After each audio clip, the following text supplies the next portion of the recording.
Doutoras e doutores, seja bem-vindo ao terceiro episódio do podcast da Comissão de Direito Médico da OAB de Minas Gerais. Um episódio muito significativo para a gente, porque hoje nós estamos dentro da sede do Conselho Regional de Odontologia de Minas Gerais, com o presidente do Conselho Regional, que vai bater um papo muito legal com a gente aqui. Então, hoje vai ser imperdível, novidades para vocês. Para bater esse papo com a gente, ao meu lado, como sempre, nossa ilustre vice-presidente, doutora Lara Alcântara. Olá para todo mundo que está ouvindo a gente no podcast, para quem está acompanhando no YouTube. Muito feliz e satisfeita mesmo de estarmos aqui hoje. Tenho certeza que a gente vai levar um conteúdo de altíssimo nível para quem estiver acompanhando esse podcast. E para participar desse bate-papo, além do presidente e da nossa vice-presidente da comissão, temos também a doutora Iglésias Rabelo, que é procuradora adjunta do Conselho Regional de Odontologia e também membro da Comissão de Direito Médico, e o doutor Robert Lacerda, que é assessor jurídico aqui do Conselho Regional de Odontologia e também participa da Comissão de Direito Médico, para bater um papo com a gente. Olá a todos, é um prazer estar participando. Esse projeto da comissão é um projeto interessantíssimo e falar do direito e da odontologia é um prazer. Nós estamos muito empolgados, vai ser um bate-papo interessantíssimo. O projeto tem sido enriquecedor e hoje certamente nosso debate vai alcançar um amplo número aí de conhecimento. Ótimo. E deixei para o final, não menos importante, nosso presidente do Conselho Regional de Odontologia, Dr. Rafael Castro Mota, que além de presidente do Conselho Regional, é cirurgião dentista, mas também especialista em Direito Médico e da Saúde. Dr. Rafael, muito obrigado por ter topado esse desafio com a gente, ter aberto a casa dos cirurgiões dentistas, da odontologia para a gente. É um prazer estar aqui batendo esse papo. Muito obrigado mesmo. Eu que agradeço, a visita, a excepcional visita do Dr. Bruno aqui Carvalho, da doutora Lara Alcântara, imprescindível esse trabalho conjunto, já há muito tempo a gente falava de discutir o direito odontológico, e uma grata satisfação também saber que a comissão adotou até mudança da nomenclatura do nome, para direito médico e da saúde, contemplando essas outras atividades da área da saúde. Isso é muito importante, nos dá um sentimento de pertencimento muito grande.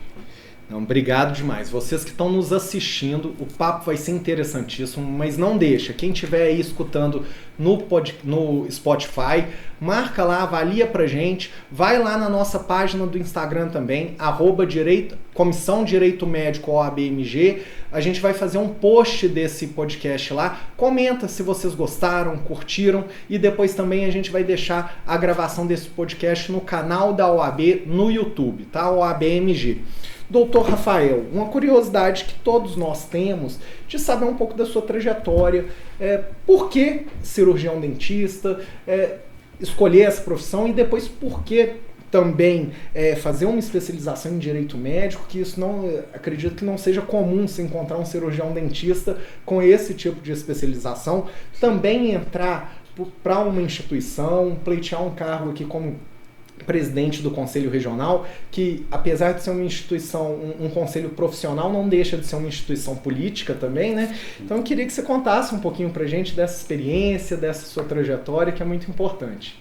Na verdade eu fui convidado, um tempo atrás, para ser chefe de gabinete do município, Então esses desafios de conhecimento de legislação, especialmente direito administrativo, contratos, licitações, essas coisas foi me atraindo por direito, E quando veio a coincidência de ser candidato e eleito conselheiro aqui no CRO, realmente eu fui o único dentista eleito do grupo que tinha bagagem jurídica, E isso já me atraía muito. E convivendo no dia a dia aqui no CRO, eu vi a necessidade também de fazer, já tinha feito, pós-graduação em Controladoria e Finanças, gestão pública, e aí eu queria muito fazer direito administrativo, mas eu optei primeiro por fazer direito médico, Então o pessoal falou, por que você não fez odontologia legal? Não, mas eu não queria odontologia legal, eu queria direito médico mesmo. E aí fiz essa pós-graduação para me ajudar justamente nas normativas que a gente já redigia, usualmente, E o que me espantou muito no Conselho desde o início foi a falta de muitas regulamentações. né, internas mesmo, né, a falta de um plano de cargo e salário, a falta de certas normativas, né, database de reajuste de funcionário, uma série de normativas que a gente estava acostumado na administração pública municipal, né, aqui era ausente, né, então faltava um pouco de gestão mesmo profissional, e a gente veio trazendo essa estrutura mais de ponta, né, estrutura profissional para dentro do conselho. Então foi uma bagagem que eu tive no passado que me ajudou muito, tem me ajudado muito aqui dentro.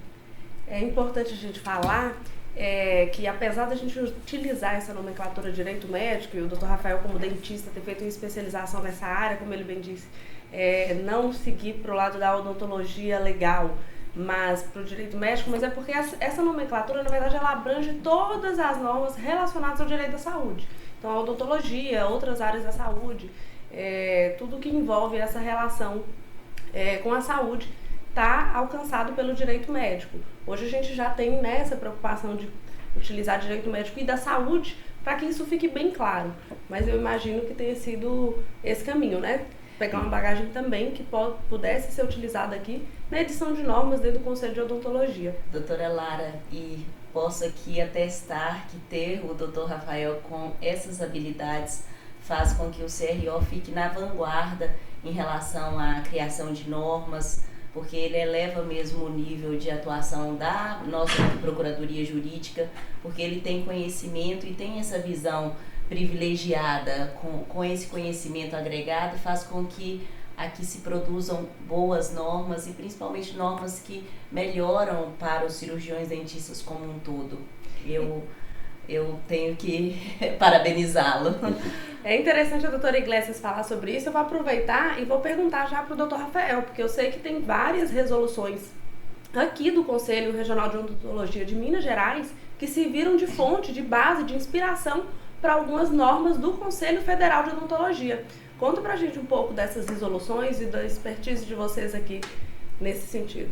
A gente sempre discute, né, os aspectos legais da nossa prática diária, né? Então, uma que a gente criou em 2018, a Resolução 04, foi justamente prevendo dosimetria da pena, né? Então, a gente entendia que ter uma condenação ética, e especialmente uma multa ética, sem ter um princípio de anterioridade, de dosimetria de pena, estava infringindo um direito, né, do próprio inscrito nosso, né, e passível até de anulação dessas multas, né. Então, em 2018, a gente fez a Resolução 04, prevendo a dosimetria das penas previstas no Código de Ética Odontológico. Porque quando a gente chegou aqui, tinha uma certa aberração, né, o colega às vezes era condenado a uma pena mínima ética, que era uma advertência confidencial, mas tomava uma multa de 25 anuidades. Né? Então, não tinha parâmetro. Né? Então, a primeira coisa que a gente fez foi criar esse parâmetro em 2018, e, inclusive, nessa própria resolução, a gente também criou um instituto da transação penal, né? Que no direito é só para as penas mais brandas, né? Mas aqui a transação penal pode ser em qualquer tipo de condenação. Quando é condenado a uma pena maior, evidentemente, transaciona para uma pena inferior, imediatamente inferior, não a extinção da pena. E além disso, também a gente pode comentar sobre o Instituto da Suspensão Cautelar, que foi adotado pelo Conselho Federal como interdição cautelar. Conta pra gente como que funciona hoje, quais são os requisitos. A gente está com o Robert aqui também, que é do jurídico de vocês, se ele quiser explicar pra gente quais são os 4 requisitos que hoje o Conselho de Odontologia estabelece para aplicação da interdição cautelar do profissional cirurgião dentista. Fala um pouquinho pra gente sobre isso. A gente até, na verdade, a suspensão cautelar é uma das normas. Surgiu aqui em Minas, o primeiro instituto de suspender, né, interditar o cirurgião dentista, surgiu aqui em Minas na resolução nossa. Não havia norma federal e a gente editou essa resolução que previa a suspensão no caso do dentista extrapolar a sua área de atuação. É o que vem acontecendo no ano passado. Alguns cirurgiões dentistas adentrando a área cirúrgica sem a formação específica em pós-graduação, né? E de reiteradas notificações, né, descumpridas pela... Notificamos várias vezes e a gente começou a perceber que a lentidão do processo ético levava a uma certa impunidade, né? E como não tinha um instituto de interditar, suspender o dentista de modo imediato, cautelar, aí a gente criou a resolução em Minas, né? Então houveram umas 5, 6 suspensões. 5, 6. E aí o CFO adotou nosso entendimento e editou uma norma federal, né, para todos os CROs. Então foi algo que realmente surgiu aqui em Minas. E há algumas resoluções que basicamente só tem em Minas, né, para a gente conhecer muito dessa área específica do direito, né, do direito da saúde e a questão ética. Essa medida é muito importante para que o Conselho possa aplicar o princípio da autoexecutoriedade. Nós precisamos ter essas ferramentas para fazer cumprir as deliberações. Poder de polícia, né? Isso, a nossa missão é também garantir a segurança da prestação dos serviços de assistência odontológica. Então, essa nossa missão, ela precisa ser resguardada e executada com ferramentas que levem ali de forma eficaz para a população a nossa atuação, para que não fique só um cenário de cobra anuidades, que as pessoas pensam, né? Não, os conselhos de fiscalização só servem para isso. Não, nós trabalhamos muito aqui, tanto em prol dos inscritos, como também em prol da população. E vale a pena ressaltar que, muito embora a suspensão ou interdição cautelar seja talvez uma medida bem drástica, nós sempre tomamos elas pautados na razoabilidade, na proporcionalidade da conduta do profissional. Daí sempre após constatados os indícios de autoria e materialidade. Isso nós sempre tomamos cuidado, nos atentamos a isso para evitar quaisquer nulidades dessas medidas que nós tomamos, e até hoje, de fato, não houve nenhuma nulidade, não houve nenhuma decisão judicial que derrubou as nossas cautelares. Excelente, eu fico aqui até com a caneta na mão, que eu vou pegando os insights e anotando, aprendo demais em cada vez que a gente vai gravar um podcast, conversar com vocês, é sempre um aprendizado. Robert, esse tipo de decisão, ela é colegiada aqui no CRO? A nossa resolução prevê que a diretoria pode emanar essa decisão, expedir essa decisão, que hoje vai no formato de portaria, e posteriormente ela vai para a plenária, que aí sim é um colegiado, que é referendado, exatamente. Perfeito. E como você falou, não é qualquer infração ou indício de infração que vai levar o cirurgião dentista a ser suspenso cautelarmente. Há toda uma análise técnica, toda uma análise prévia, mas bem robusta, antes de tirar o profissional do mercado, né? Falando na palavra lei. Sim, mesmo que temporariamente, né? Porque a interdição ela é temporária, posteriormente é que o profissional pode vir a sofrer a penalidade ética em si, que é prevista no Código de Ética e na Lei 4324, que eventualmente pode ser suspensão ou cassação. Claro, essas penalidades são sempre analisadas de acordo com a gravidade da infração que o profissional veio a cometer, eventualmente. E outro ponto interessante que o Dr. Rafael chegou a comentar é sobre a transação. Mesmo esses profissionais que foram punidos com suspensão, por exemplo, eles podem fazer a transação e a penalidade imediatamente anterior seria de censura pública. Ou seja, é uma transação que leva e que alcança um benefício muito grande para o profissional também. Entendi. Vocês têm sentido aumento de processos éticos, denúncias, suspensões? Como que está o cenário hoje da questão ética dos cirurgiões dentistas? Nós temos sentido principalmente uma melhor qualidade dos processos do que simplesmente a quantidade. Porque se nós formos analisar a quantidade, a fiscalização produz um número enorme de processos. Tem fiscais espalhados por Minas inteira. Nós temos as delegacias do conselho e os fiscais trabalham. Cada fiscalização gera um processo administrativo. Nem todos os processos administrativos vão virar processos éticos, evidentemente.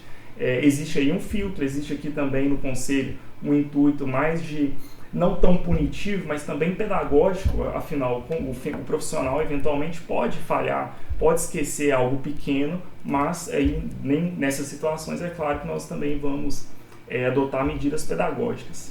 Teve uma inovação também desde o ano passado, que foi o nosso sistema novo, né, de gestão do conselho. Ele é um sistema mais online, né, mais um web service, mais disponível. Então a inscrição no conselho hoje, a primeira inscrição no conselho, inscrição de especialidade, todo tipo de processo hoje é digital, né? E finalmente também as nossas denúncias, elas passaram a ser no formulário digital nesse programa, né? Então, além de ter aumentado o número de denúncias por causa desse novo canal, finalmente agora a denúncia permite acompanhamento até o final, né? Então a pessoa denuncia, e antigamente ficava aquele sentimento de denunciei, mas não aconteceu nada, porque o processo ético é sigiloso. Então agora a pessoa denuncia no site, pode acompanhar a evolução da denúncia até o final. Então deu um sentimento mais de pertencimento também para a pessoa que denuncia e para o colega que denuncia também. Você traz maior acesso também, né? Muitas vezes a pessoa fica... pessoas de baixa renda, às vezes têm dificuldade de entrar numa instituição, acha que ali ele não vai ser bem recebido, fica constrangido, achando que entrando num conselho regional de odontologia está todo mundo ali para proteger o profissional, e dando esse acesso, ele às vezes da casa dele fazer essa denúncia, realmente dá uma abertura muito grande. Mas de outro lado, também facilita para qualquer denúncia, né? Porque aí a pessoa que está lá, que às vezes não tem um fundamento jurídico sólido para fazer aquela denúncia, não teve um erro, mas ele da casa dele quer prejudicar alguém e entra ali. Então deve ter muito processo aí que entra o processo, tem que fazer essa triagem mesmo de processo administrativo, né? Certamente. E aí a importância dos profissionais que fazem essa fiscalização terem o conhecimento das normas, das resoluções, mas eu queria puxar uma sardinha para o nosso lado aqui também, da importância, se vocês percebem isso nos processos, quando há uma assistência de um advogado, seja para o denunciante ou para o denunciado, ou quando a gente sabe que o processo ético profissional ele não tem a obrigatoriedade de ser tanto denunciante quanto denunciado ser assistido por um advogado, mas isso traz uma qualidade para o processo, não só para quem está sendo assistido por advogado, mas para o julgador também.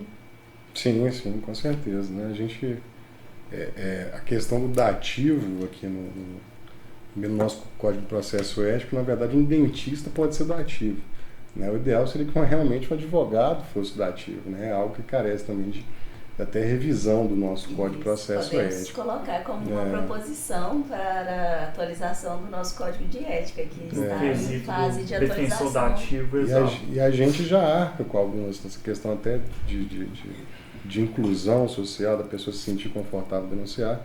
Aqui também a gente arca também até com as perícias, né, para as pessoas de baixa renda, né? Então o conselho ele paga a perícia quando a pessoa não tem hipossuficiência para poder arcar com a perícia odontológica, né? Então isso é muito interessante. A qualidade realmente dos advogados, né, que vem aqui, os processos conduzidos por advogado realmente é muito superior. Em que pese que muitas vezes é imprescindível ter o poder de convencimento do profissional envolvido na denúncia, né? Tem processos que chegam aí que a gente tem um cenário da situação do próprio profissional, do dentista, até com relatório de condenação. Quando entra a argumentação do próprio profissional, a coisa muda, né? Que a gente enxerga de outra maneira também. E isso é interessante, a Lara também vai poder complementar. Nas sessões de julgamento, eu gosto muito de fazer isso, porque como nos órgãos, nos conselhos, os julgadores são os pares de quem está sendo denunciado, a gente como advogado, apesar de fazer uma defesa técnica e conhecer um pouco da área, a gente não é o profissional cirurgião dentista. Então eu gosto de dividir um pouco da fala ali, eu falar inicialmente, dar o tom da sustentação, mas sempre trazer o profissional para dar a visão dele do dia, porque a própria contextualização do que aconteceu, isso talvez é muito importante na hora do julgamento, né? Não é só o fato em si, mas em qual situação se deu isso. Acredito que um cirurgião dentista atendendo um paciente eletivo numa estrutura sensacional, com tempo de trabalho, se ele comete alguma infração ali, é diferente o julgamento dele para uma pessoa que está num ambiente sem estrutura, atendendo urgências e emergências, talvez numa prefeitura sem condições, que ali a situação dele e inúmeros pacientes com sobrecarga de horário, o julgamento é diferente. Não dá para você pegar o fato isolado e falar a infração é a mesma, né? O contexto desenhado pelo profissional é importante. E quando você traz essa oportunidade do profissional falar ali no momento da sessão de julgamento, ele consegue trazer a perspectiva daquele momento para os julgadores que são também, né, no caso aqui do Conselho Regional de Odontologia, são também cirurgiões dentistas, e eles vão ter essa percepção do lado do profissional, que apesar da gente ter toda a técnica jurídica, né, a técnica processual, é imprescindível levar a visão do profissional da saúde envolvido nesse processo ético. Eu acho que antes da gente encerrar, a gente não pode deixar de bater numa polêmica, né, Bruno? Que estamos aqui dentro do CRO. Eu acho que o que todo mundo vai acabar... Não, vocês não iam escapar dessa, porque eu acho que todo mundo vai ouvir esse podcast esperando a gente falar um pouquinho sobre 230. Porque ainda tem, a resolução 230 ainda gera muita dúvida, não só para os advogados que trabalham com direito médico, mas para os profissionais que trabalham com odontologia. E eu queria que o Dr. Rafael explicasse para a gente um pouquinho onde que ela se aplica, como que funciona isso. A 230, na verdade, ela é uma norma complementar, né?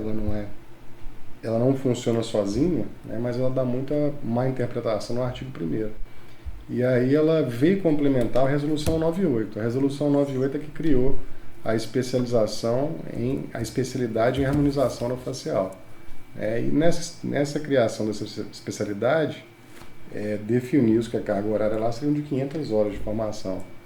E aí houve um entendimento do Conselho que certos procedimentos cirúrgicos estéticos faciais não tem como ser contemplado numa formação mínima de 500 horas. Exato.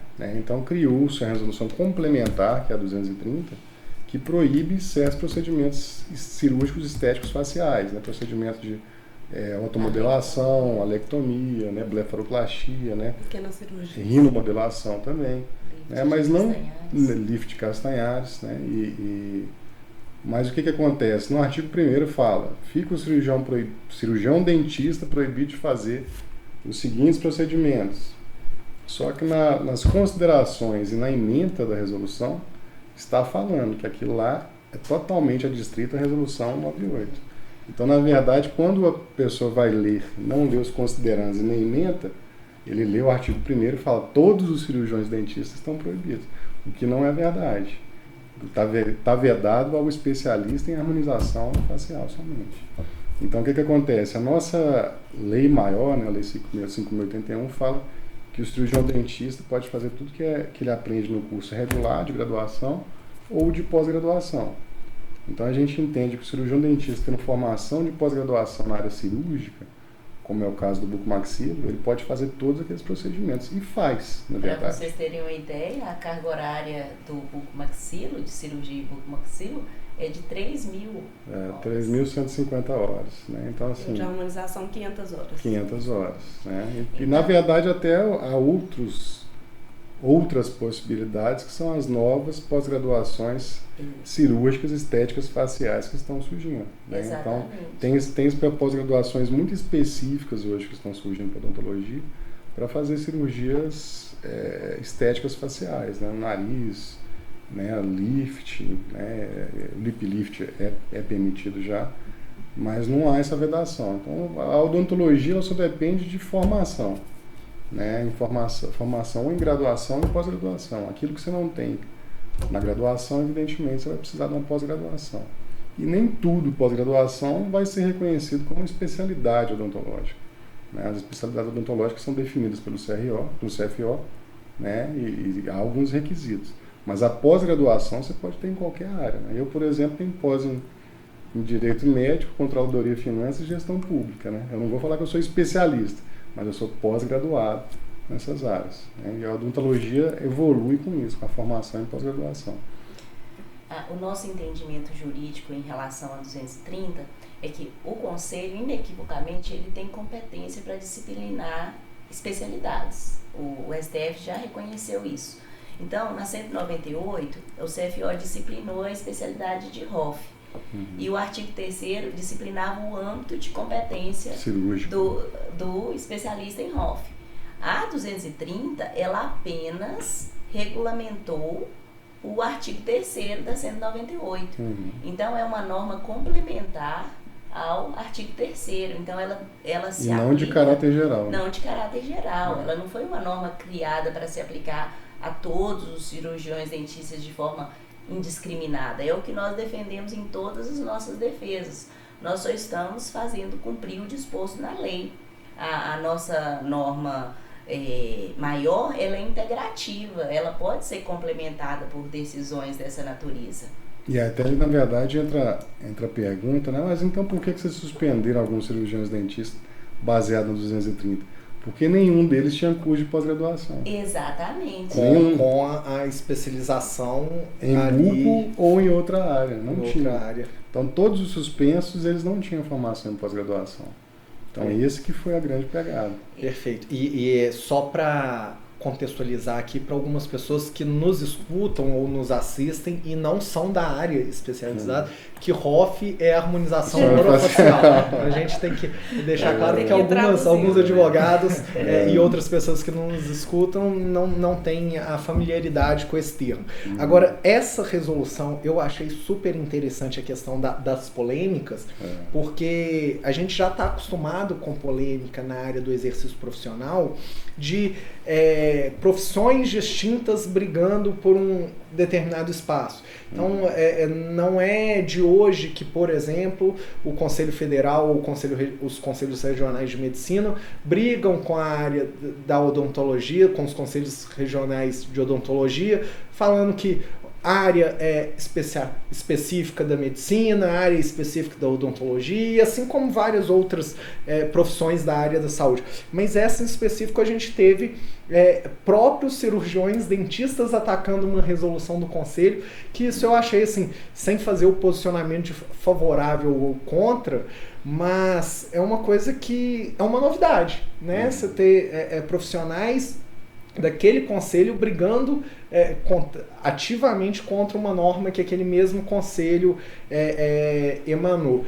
E é interessante essa explicação de que não se aplica para todo mundo, porque uma interpretação, de acordo com o entendimento do Conselho Regional de Odontologia, uma interpretação equivocada pode prejudicar o dentista que vá brigar com isso, de entender, olha, se o seu próprio conselho acha que você não é capaz, quem é você para brigar achando que é capaz? Mas não, ele pode ser capaz, desde que ele faça o curso adequado e tenha a formação adequada. E a grande pegada, na verdade, nossa é isso, é formação, porque há uma proliferação gigante de cursos livres, né, que não tem chancela da instituição de ensino superior, que não tem um plano pedagógico aprovado, que não dão um certificado válido pelo MEC.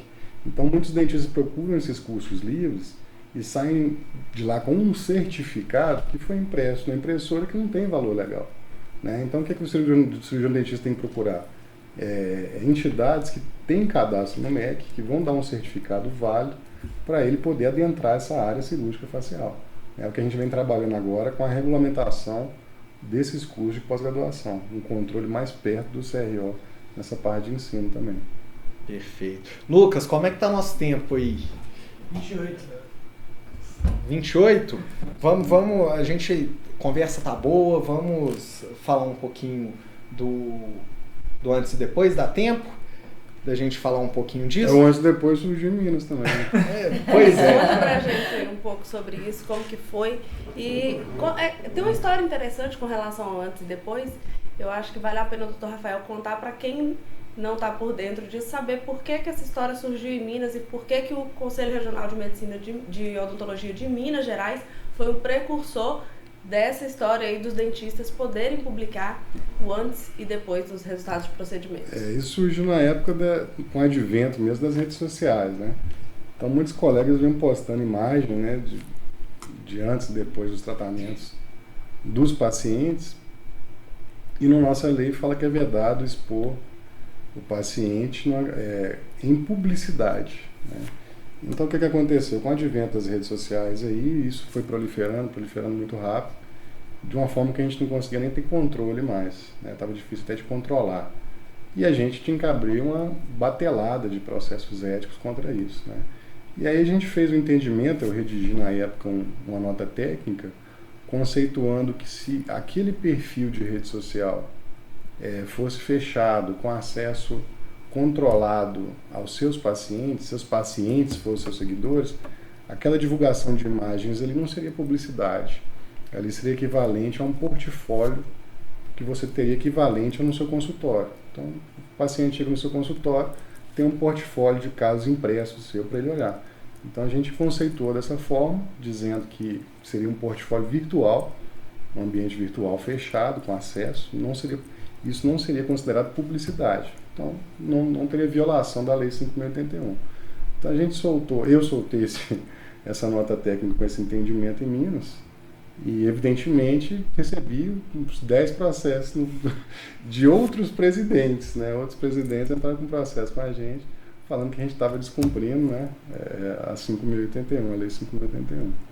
Só que aí virou uma comoção nacional, né? Minas tá certo, é isso mesmo e tal.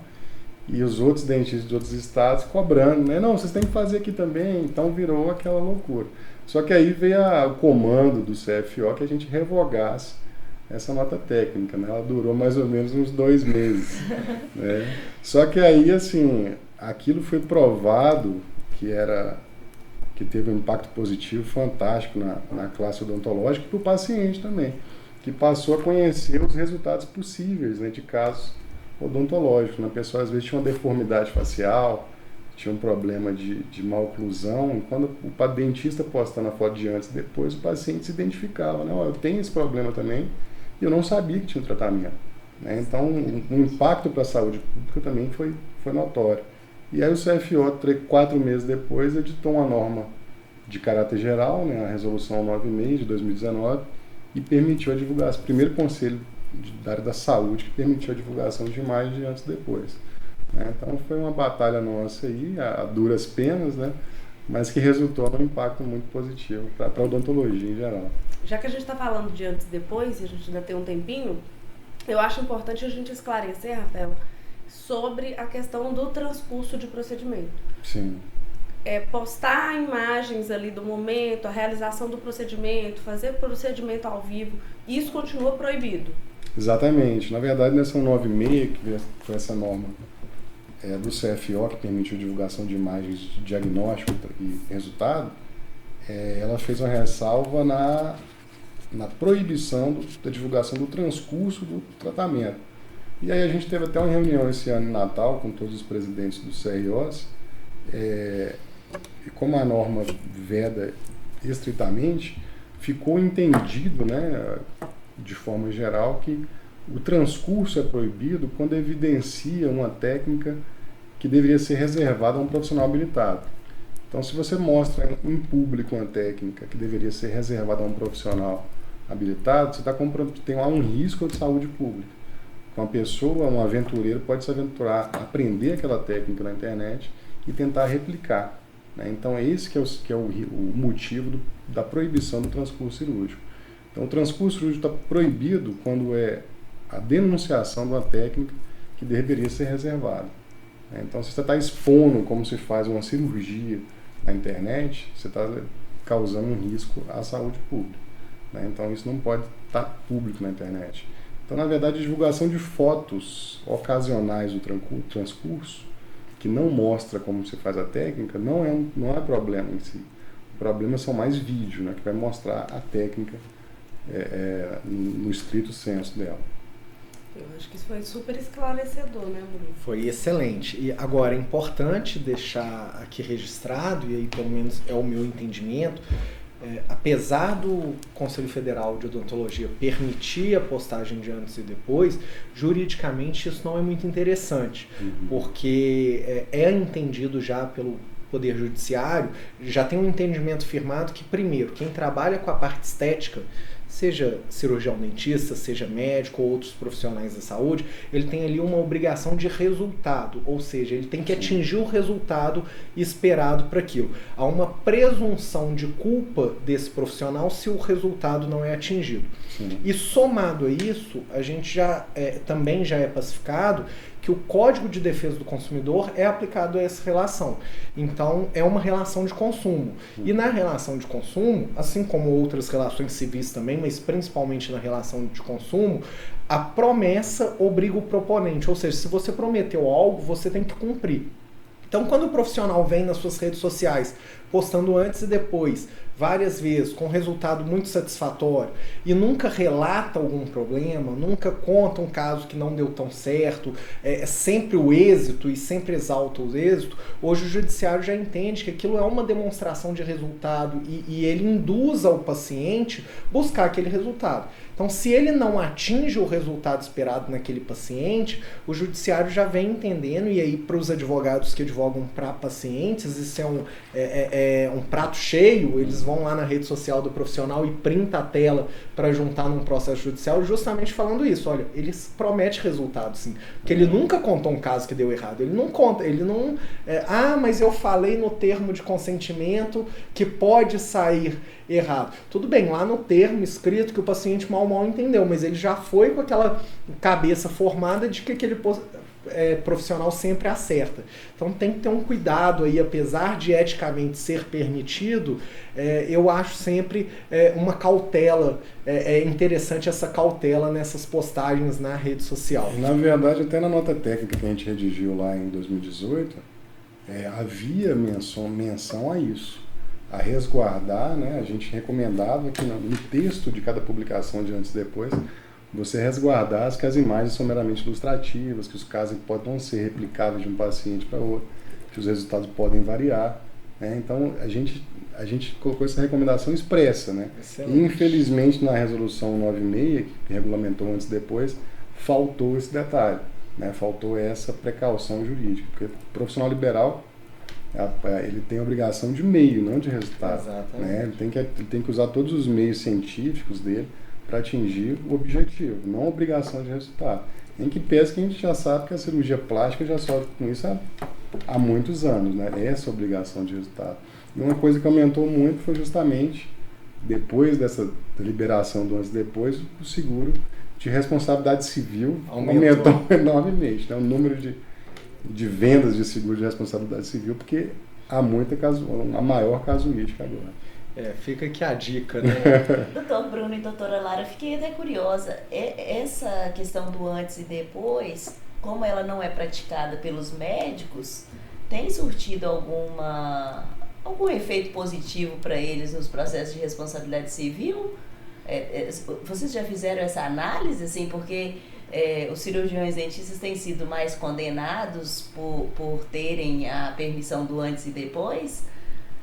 Ou vocês não têm essa análise assim, num plano mais de condenações judiciais? Porque eu nunca tinha feito essa pesquisa com esse olhar da utilização do antes e depois para fins de condenação por responsabilidade civil em relação ao resultado. Eu não tenho esse dado, você tem?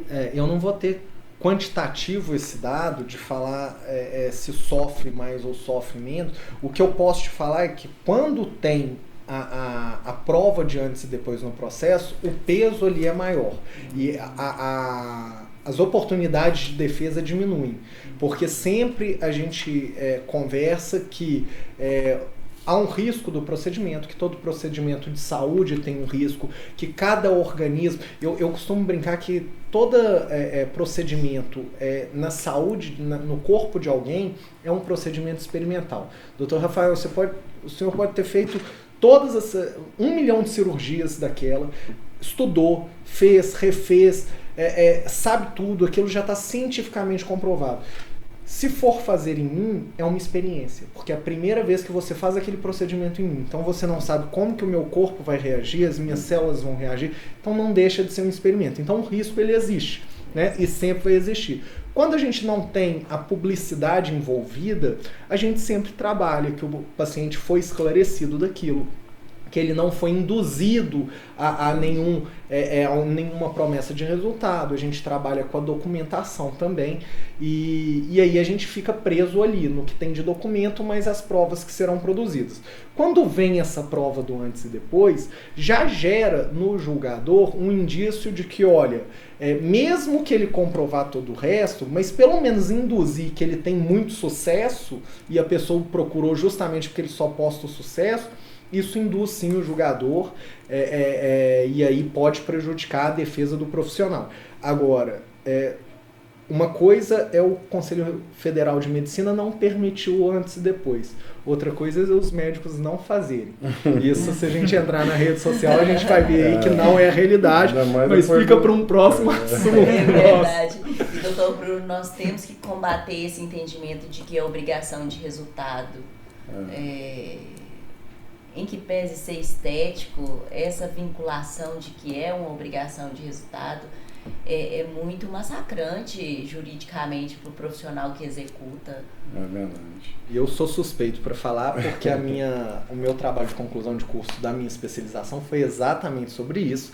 Na época eu tratei da cirurgia plástica estética, justamente falando que é uma obrigação de meio e fundamentando ali. Então, mas perante o judiciário eu sou voto vencido e vou ser voto vencido durante muito tempo até que alguém me convença de que a situação entre ser estético ou ser reparador é diferente ali. O risco, a alha do profissional de saúde, que é a aleatoriedade envolvida ali, ela está presente nos dois. Eu ficaria, só se vincula ao resultado se prometer resultado. Aí o profissional que abre aquele sistema, que mostra para o paciente como que ele vai ficar, bota a boca lá da Angelina Jolie e fala que vai ficar. Esse sim vincula o resultado. Ele prometeu, o que ele promete ele tem que cumprir. Ele vendeu aquilo. Mas não havendo a promessa, eu sou dessa teoria de que a obrigação continua de meio. O sistema deveria começar a atuar nesse sentido de convencer aí o judiciário, demonstrar cientificamente que não pode ter essa presunção. A nossa luta é sempre essa, né? Levar para o judiciário o entendimento com base nesses estudos. Um fato engraçado é que o número de processos éticos envolvendo harmonização orofacial principalmente não tem crescido. São muito singelos, poucos mesmo. Pouquíssimos. Isso é interessante mesmo. Pessoal, o papo está muito bom. É um mérito muito bom da odontologia que atua firme para que o serviço seja prestado de forma adequada. E com maior resguardo jurídico, né? Eu acho que quem mexe com harmonização e com estética hoje, eu acho que está mais resguardado na documentação. Exato. Que isso que assegura mesmo. Pessoal, o papo tá muito bom, mas eu já tomei um beliscão aqui da nossa vice-presidente, porque ela viaja hoje e ela já tem um ônibus marcado. Daqui a pouco ela perde o ônibus e aí a culpa será minha. Dr. Rafael, muito obrigado. Dr. Robert, doutora Iglesias, papo muito gostoso. A gente tem que voltar. Tá? Ou então que vocês irem lá na OAB pra gente fazer um outro bate-papo, gravar isso, porque tenho certeza que todos vocês gostaram. Deixe a opinião de vocês aí no nosso Instagram, repetindo, @comissão Direito Médico OABMG. Considerações finais? Agradecer, né, esse bate-papo, né, essa visita à nossa casa aqui. E, na verdade, são muitos assuntos a discutir, né? São diversos assuntos a discutir. Ainda bem que temos o GT. Isso, agora a gente tem um grupo de debates em direito odontológico dentro da comissão. E eu acredito que a gente vai repetir esse papo aqui muitas vezes, porque temos realmente muito assunto para tratar. Com certeza. Considerações, Robert? Final, despedida? A visita de vocês foi excelente, principalmente por nos dar voz, né, para a gente conseguir levar ao público a visão de quem está aqui dentro do conselho. Isso também é muito bacana. Perfeito. Somente agradecer, muito obrigada. É uma honra fazer parte também da comissão. Muito obrigada. E vocês são sempre muito bem-vindos.